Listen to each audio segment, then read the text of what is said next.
आज मैं बहुत खुश हूँ और बहुत भावुक महसूस कर रहा हूँ। उसके दो कारण हैं। एक तो पंजाब के लोगों ने जितना प्यार दिया, अभूतपूर्व प्यार दिया, इतने वोट दिए, इतने वोट दिए, इतनी सीटें दी, सारे पुराने नेताओं को हरा दिया। एक तो वो कारण है। और दूसरा कारण है जिस तरह से पिछले कुछ दिनों में मान साहब ने जबरदस्त काम करके दिखाया है पंजाब के अंदर। 16 तारीख को उनका शपथ हुआ, 19 तारीख, आज 20 तारीख है, 3 दिन, केवल 3 दिन हुए हैं। और 3 दिन में मान साहब तो सी कमाल कर देता। सारे पंजाब क्या पूरे देश में मान साहब की चर्चा हो रही है कि क्या गजब का काम मान साहब ने करके दिखाया है। We are really proud of you Mann साहब। जिस तरह से आपने ओथ के वक्त पूरे पंजाब के लोगों को बुलाया, 3 करोड़ पंजाब के लोगों ने शपथ ली। मेरे पास ढेरों मैसेज आए, मेरे पास ढेरों लोगों के फोन कॉल आए कि सर आज मैं भी टीवी के सामने बैठ के मैंने भी शपथ ली। जितने लोग वहां गए थे उनको भी ये लगा, पंजाब के लोगों को पहली बार ये लगा कि वो मुख्यमंत्री बन रहे हैं। ये बहुत बड़ा एहसास था पंजाब के लोगों को।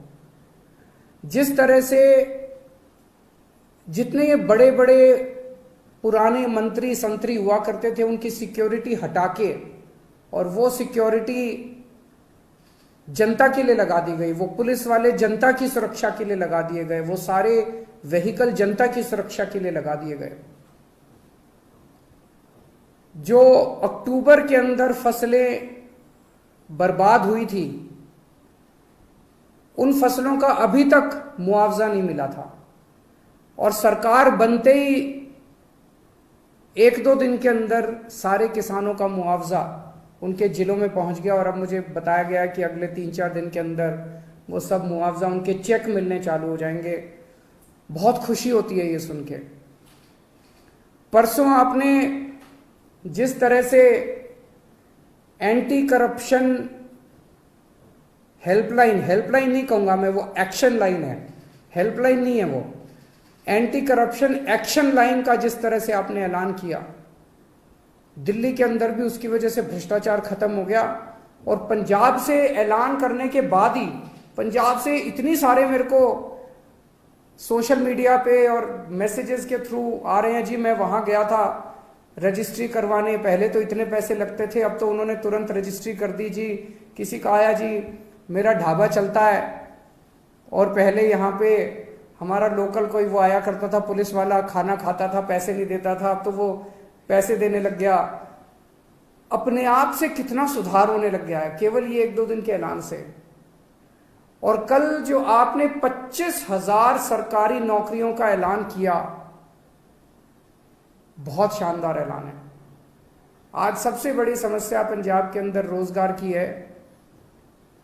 इससे लोगों के अंदर एक विश्वास पैदा हुआ है। लोगों को हमसे उम्मीद थी, लोगों को यह लगता था इन लोगों ने दिल्ली में अच्छा काम किया, चलो इनको वोट दो, वोट देंगे तो दिल्ली पंजाब में भी शायद अच्छा काम कर दें। लेकिन पिछले 3 दिनों के अंदर मान साहब आपने जो ऐलान किए और जो काम करके दिखाया है, वो उम्मीद अब धीरे धीरे लोगों की विश्वास में बदलती जा रही है। ये बहुत बड़ा काम है। आपको बहुत बहुत बधाई देता हूं। बहुत शानदार जीत, बहुत शानदार शुरुआत है आपकी।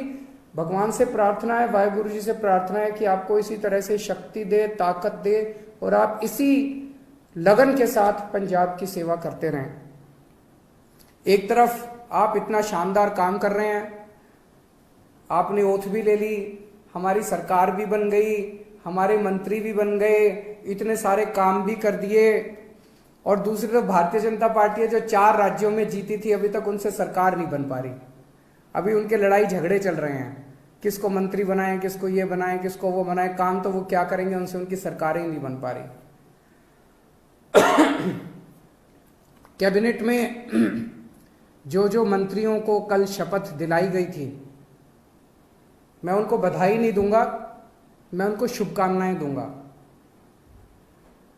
भगवान से प्रार्थना करूंगा कि आप सब लोग जो जो जिम्मेदारी आपको दी गई है वो जिम्मेदारी आप लोग पूरी लगन, मेहनत और ईमानदारी के साथ पूरी करेंगे। एक एक व्यक्ति के ऊपर निगाहें हैं लोगों की, समय कम है। अभी अभी मान साहब ने कहा कि 70 साल खराब कर दिए हम लोगों ने, 75 साल हो गए आज़ादी को, 75 साल हमने खराब कर दिए, अब टाइम कम है।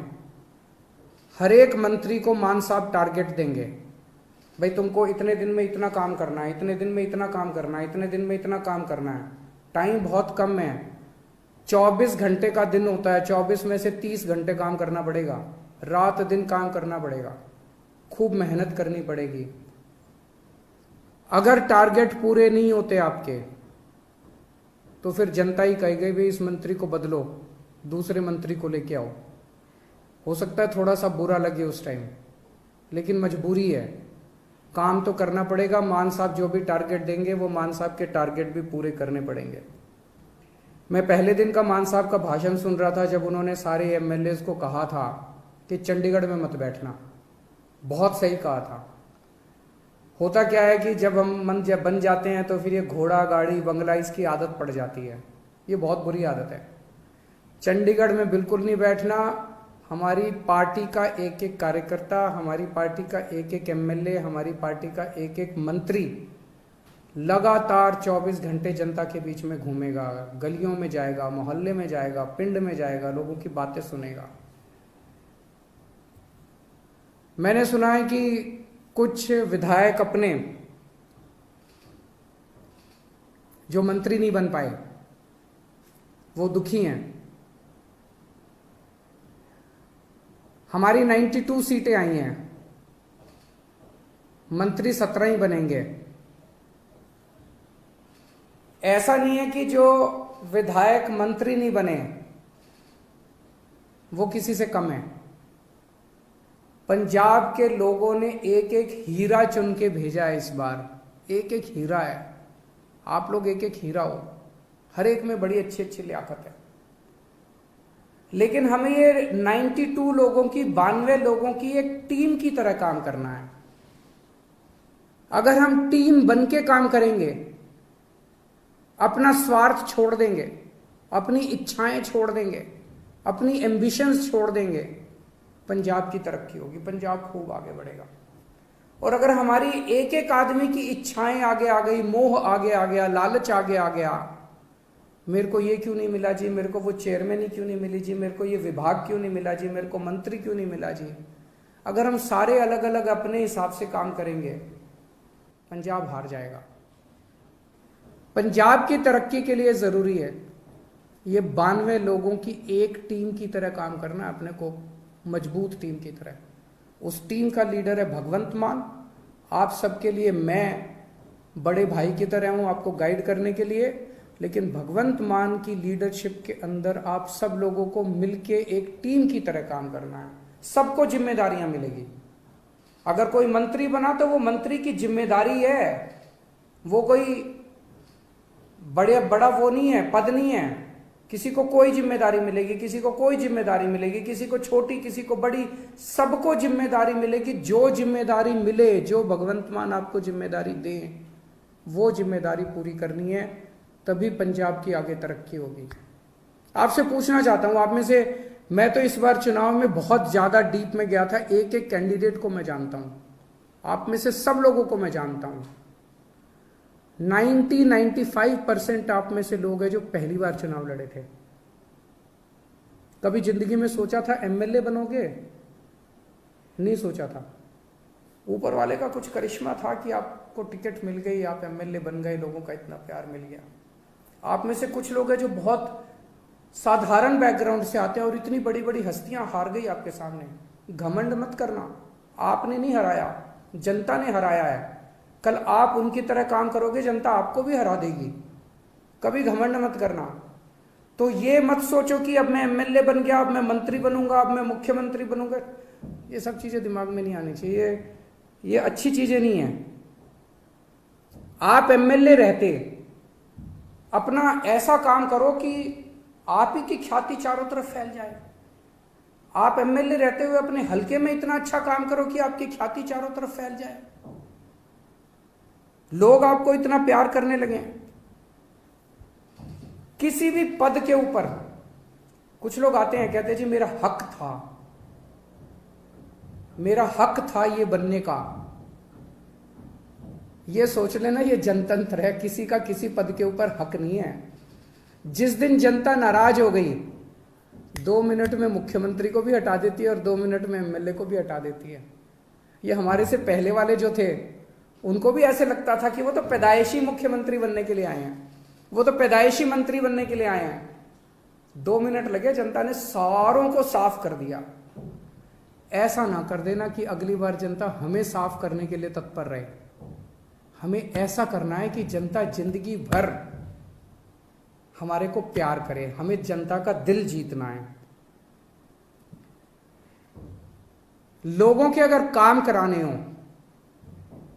तो आप जरूर अपने मुख्यमंत्री से मिलने के लिए जाना। लोगों के लिए काम कराने हो लोगों के, तो आप जरूर अपने मंत्रियों से मिलने जाना। लेकिन किसी अपने हलके के डीसी और एसपी और थानेदार की पोस्टिंग कराने मत जाना। मैंने सुना है पहले पंजाब में अभी तक ये सिस्टम चलता था कि अपने इलाके की अपने हिसाब से थानेदार की पोस्टिंग कराई, अपने हिसाब से एसपी की पोस्टिंग कराई और फिर मिलके बांट के सारा सिस्टम चलता था। मान साहब, उनका मंत्रिमंडल, सब लोग मिलके अपने हिसाब से अच्छे अच्छे लोगों की, ईमानदार अफसरों की पोस्टिंग करेंगे। वो पोस्टिंग करें। अगर कोई अफसर आपका काम ना, जनता का काम ना करे, आप ये शिकायत लेके जाओ। लेकिन किसी की अपने हलके के पोस्ट एसपी की और थानेदार की और डीसी की पोस्टिंग कराना, वो मान साहब के ऊपर छोड़ दो, वो करेंगे। मंत्रियों के ऊपर छोड़ दो, वो करेंगे। और अगर कोई करप्शन करे तो वो बताओ। सबसे जरूरी चीज हमारे लिए ईमानदारी से काम करना है। हमने बार बार अपने चुनाव प्रचार में कहा कि हमारी कट्टर ईमानदार पार्टी है, हम एक कट्टर ईमानदार सरकार बनाएंगे। भगवंत मान एक कट्टर ईमानदार आदमी है, लोग हमसे उम्मीद करते हैं। मैं कुछ भी बर्दाश्त कर सकता हूं, बेईमानी बर्दाश्त नहीं कर सकता, पैसे की चोरी बर्दाश्त नहीं कर सकता, जनता के पैसे की चोरी बर्दाश्त नहीं कर सकता। तो अगर मेरे को पता चला, मान साहब को पता चला कि कहीं किसी ने कुछ गड़बड़ की, तो फिर एक भी मौका नहीं देंगे। वहां मौके की कोई गुंजाइश नहीं है। आपको हमने जो काम दिया, आपने टारगेट पूरा नहीं किया, हम आपको 1 मौका देंगे, 2 मौका देंगे। लेकिन अगर आपने कहीं गड़बड़ की तो पहले मौके में ही सख्त से सख्त सजा मिलेगी। जो सजा जनता को मिलती है उससे दुगनी सजा अपने वालों को मिलेगी। फिर जनता ने बहुत भरोसा किया है, जनता के भरोसे को तोड़ नहीं सकते। बेईमानी मत करना और कुछ भी कर लेना, बेईमानी मत करना और जनता के साथ बदतमीजी मत करना। अभी मान साहब ने भी इसका जिक्र किया। मैं देख रहा हूं सोशल मीडिया पे हमारे कई एमएलए साथी, विधायक लोग इंस्पेक्शन कर रहे हैं इधर उधर। बहुत अच्छी बात है, मुझे बेहद खुशी है। आप लोग अस्पताल में जा रहे हो, लोकल स्कूल में जा रहे हो, लोकल तहसीलदार के दफ्तर में जा रहे हो, जाओ, खूब जाओ, बहुत अच्छी बात है। यही करना है अपने को। एक ही चीज का ध्यान रखो, बदतमीजी मत करो। मैंने देखा एक बंदा किसी थानेदार को कह रहा है, तेनू पुट्ठा टांग देंगा। ये भाषा हमें शोभा नहीं देती। ये कहने की क्या जरूरत है? अब तो तुम विधायक बन गए, अब तो मुख्यमंत्री तुम्हारा है, अब तो मंत्री तुम्हारे हैं। तुम चाहो तो 2 मिनट में उनको पुट्ठा टांग सकते हो। जिस दिन टांगने की, अब तो तुम्हारे पास कलम की ताकत है, कलम की ताकत से कुछ भी कर सकते हो। कहने की क्या जरूरत है? अपने मुंह से हमें सबकी इज्जत करनी है, सबकी इज्जत करनी है, विरोधियों की भी इज्जत करनी है, विपक्षियों की भी इज्जत करनी है, सारे कर्मचारियों की इज्जत करनी है। और ये कर्मचारी दोषी नहीं है, कोई डॉक्टर दोषी नहीं है सरकारी अस्पताल का, सरकारी स्कूल का कोई टीचर दोषी नहीं है। अभी तक सिस्टम ही ऐसा था, सारा सिस्टम खराब था। दिल्ली का उदाहरण देता हूं, दिल्ली में हमारी सरकार बनी, उसके पहले सरकारी स्कूलों का बुरा हाल था।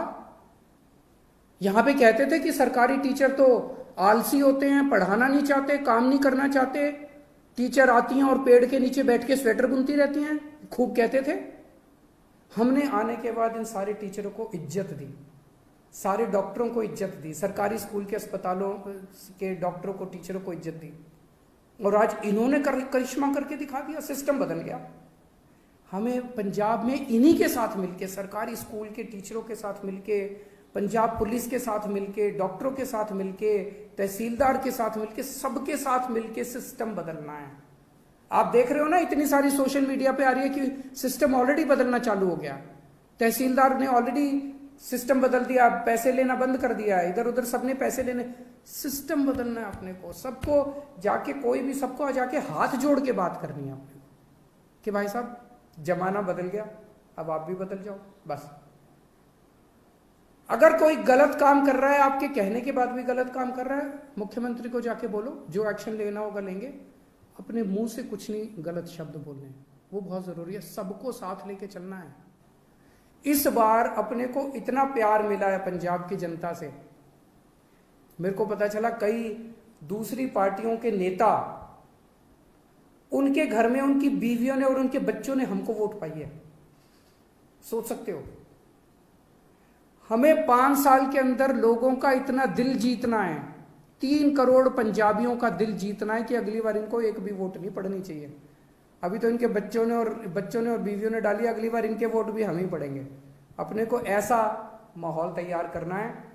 मैं अंत में सभी पंजाब के लोगों को बहुत बहुत बधाई देता हूं ये इनकलाब लाने के लिए। सभी हमारे वॉलंटियर्स को, बहुत मेहनत की हमारे वॉलंटियर्स ने, रात दिन एक कर दिया, बिना किसी ख्वाहिश के, निस्वार्थ भाव से पंजाब के लिए। उन सभी वॉलंटियर्स को मैं सलाम करता हूं। मैं मान साहब को और सभी विधायकों को जो जीते हैं, उन सबको, विधायकों को मैं बधाई देता हूं इस शानदार जीत के लिए। मान साहब ने इतना शानदार नेतृत्व किया पंजाब का प्रधान होते हुए, उनको बधाई देता हूं। जरनैल सिंह जी जो पंजाब के प्रभारी थे, उन्होंने बहुत शानदार प्रभारी का पद संभाला, उन्हें बधाई देता हूं। राघव चड्ढा जी जिन्होंने पूरे पंजाब कैंपेन के अंदर सह प्रभारी का बहुत अच्छा काम किया, उन्हें बधाई देता हूं। और अंत में अगर मैं डॉक्टर संदीप पाठक को बधाई और शुक्रिया नहीं दूंगा तो कुछ कमी रह जाएगी। उन्होंने पीठ पीछे रह के जिस तरह से शानदार संगठन तैयार किया, शानदार कैंपेन डिजाइन किए, शानदार पूरा पंजाब का कैंपेन संभाला, मैं उन्हें बधाई देता हूं। और उम्मीद करता हूं कि आने वाले 5 साल के अंदर हम सब मिलके पंजाब को ठीक करेंगे। बहुत बहुत शुक्रिया। वाहिगुरु जी का खालसा, वाहिगुरु जी की फतेह।